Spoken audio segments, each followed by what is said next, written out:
ಅಲ್ಲಿ ಕೇಳಬೇಕಾಗಿತ್ತು ಪಾರ್ಲಿಮೆಂಟ್ ನಲ್ಲಿ. ನಾನು ಇವ್ರು ನೋಡಿದೆ ಟಿವಿನಲ್ಲಿ, ಕೋಲಾರದ MP ಯಾರು ಸ್ವಾಮಿ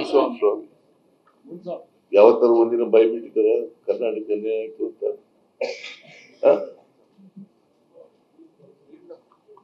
ಯಾವತ್ತಾರು ಹೋಗ್ಲಿ, ನೀವು ಇಷ್ಟು ಕೊಟ್ಟಿದ್ದೀರಿ ಅಂತಾರು ಹೇಳಿದಾರ? ಇಷ್ಟು ಕೊಡಬೇಕಾಗಿತ್ತು, ಇಷ್ಟು ಕೊಟ್ಟಿದ್ದೀರಿ ಅಂತ ಹೇಳಿದಾರ? 5 ವರ್ಷದಲ್ಲಿ ಒಂದಿನ ಪಾರ್ಲಿಮೆಂಟ್ ನಲ್ಲಿ ಮಾತಾಡಿದಾರ?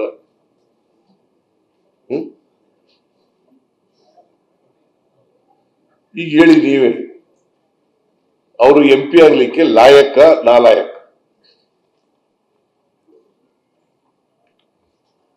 ಇವರು ಒಂದು ದಿನ ಬಾಯಿ ಬಿಡ್ಲಿಲ್ಲ. ಒಂದು ರೀತಿ ಕೇಂದ್ರ ಸರ್ಕಾರದಿಂದ ನ್ಯಾಯಯುತವಾಗಿ ಬರಬೇಕಾದ್ರೆ ಕೇಳಕ್ಕೂ ಇವ್ರಿಗೆ ಆಗ್ಲಿಲ್ಲ ಅಂತಂದ್ರೆ what it indicates? Basavaraja Bommai ಹೇಳ್ತಾರೆ ಮುಖ್ಯಮಂತ್ರಿ ಆಗಿದ್ದವರು, ಯಡಿಯೂರಪ್ಪ ಮುಖ್ಯಮಂತ್ರಿ ಆಗಿದ್ದವರು. ನಾನು ಅನೇಕ ಸಾರಿ ಅಸೆಂಬ್ಲಿನಲ್ಲಿ ಪ್ರಸ್ತಾಪ ಮಾಡಿದ್ದೆ. ನೋಡ್ರಿ, 15ನೇ ಹಣಕಾಸಿನ ಆಯೋಗದವರು ವಿಶೇಷ ಅನುದಾನ ಅಂತೇಳಿ ಶಿಫಾರಸ್ ಮಾಡಿದ್ದಾರೆ, 5,495 ಕೋಟಿ ರೂಪಾಯಿ. ಅದನ್ನ ತಗೊಳ್ರಿ ಅಂತ ಯಡಿಯೂರಪ್ಪನವ್ರಿಗೆ ಹೇಳಿದೆ, ಬಸವರಾಜ್ಗೆ ಹೇಳಿದೆ, ಬಸವರಾಜ ಬೊಮ್ಮಾಯಿಗೆ.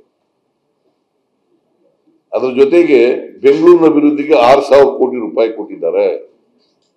ಇದು ಶಿಫಾರಸ್ ಮಾಡಿರೋದು, ಕೇಳಿ ಗ್ರಾಂಟ್ಸ್ ತಗೊಳ್ಳಿ ಅನ್ನೋದಲ್ಲ, ಶಿಫಾರಸ್ ಮಾಡಿರೋದು. ಅದು ಹೇಳ್ಬಾರ್ದ? ಅಲ್ಲಿ ಕೇಳಬೇಕಾಗಿತ್ತು ಪಾರ್ಲಿಮೆಂಟ್ ನಲ್ಲಿ. ನಾನು ಇವ್ರು ನೋಡಿದೆ ಟಿವಿನಲ್ಲಿ, ಕೋಲಾರದ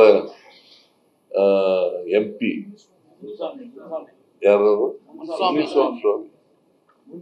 ಯಾವತ್ತಾರು ಒಂದಿನ ಬಾಯಿ ಬಿಟ್ಟಿದಾರ ಕರ್ನಾಟಕ ಆಯ್ತು ಅಂತ?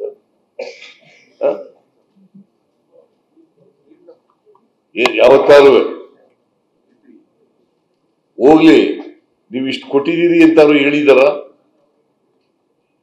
ಇಷ್ಟು ಕೊಡಬೇಕಾಗಿತ್ತು, ಇಷ್ಟು ಕೊಟ್ಟಿದ್ದೀರಿ ಅಂತ ಹೇಳಿದಾರ? 5 ವರ್ಷದಲ್ಲಿ ಒಂದಿನ ಪಾರ್ಲಿಮೆಂಟ್ ನಲ್ಲಿ ಮಾತಾಡಿದಾರ?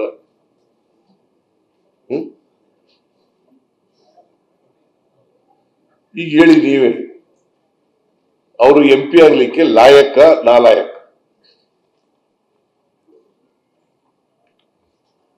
ಇವರು ಒಂದು ದಿನ ಬಾಯಿ ಬಿಡ್ಲಿಲ್ಲ. ಒಂದು ರೀತಿ ಕೇಂದ್ರ ಸರ್ಕಾರದಿಂದ ನ್ಯಾಯಯುತವಾಗಿ ಬರಬೇಕಾದ್ರೆ ಕೇಳಕ್ಕೂ ಇವ್ರಿಗೆ ಆಗ್ಲಿಲ್ಲ ಅಂತಂದ್ರೆ ವಾಟ್ ಇಟ್ ಇಂಡಿಕೇಟ್ಸ್?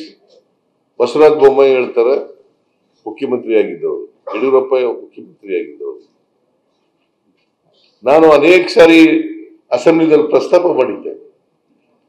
ನೋಡ್ರಿ, 15ನೇ ಹಣಕಾಸಿನ ಆಯೋಗದವರು ವಿಶೇಷ ಅನುದಾನ ಅಂತೇಳಿ ಶಿಫಾರಸ್ ಮಾಡಿದ್ದಾರೆ, 5,495 ಕೋಟಿ ರೂಪಾಯಿ. ಅದನ್ನ ತಗೊಳ್ರಿ ಅಂತ ಯಡಿಯೂರಪ್ಪನವ್ರಿಗೆ ಹೇಳಿದೆ, ಬಸವರಾಜ್ಗೆ ಹೇಳಿದೆ, ಬಸವರಾಜ ಬೊಮ್ಮಾಯಿಗೆ. ಅದ್ರ ಜೊತೆಗೆ ಬೆಂಗಳೂರಿನ ಅಭಿವೃದ್ಧಿಗೆ 6,000 ಕೋಟಿ ರೂಪಾಯಿ ಕೊಟ್ಟಿದ್ದಾರೆ. ಇದು ಶಿಫಾರಸ್ ಮಾಡಿರೋದು, ಕೇಳಿ ಗ್ರಾಂಟ್ಸ್ ತಗೊಳ್ಳಿ ಅನ್ನೋದಲ್ಲ, ಶಿಫಾರಸ್ ಮಾಡಿರೋದು. ಅದು ಹೇಳ್ಬಾರ್ದ?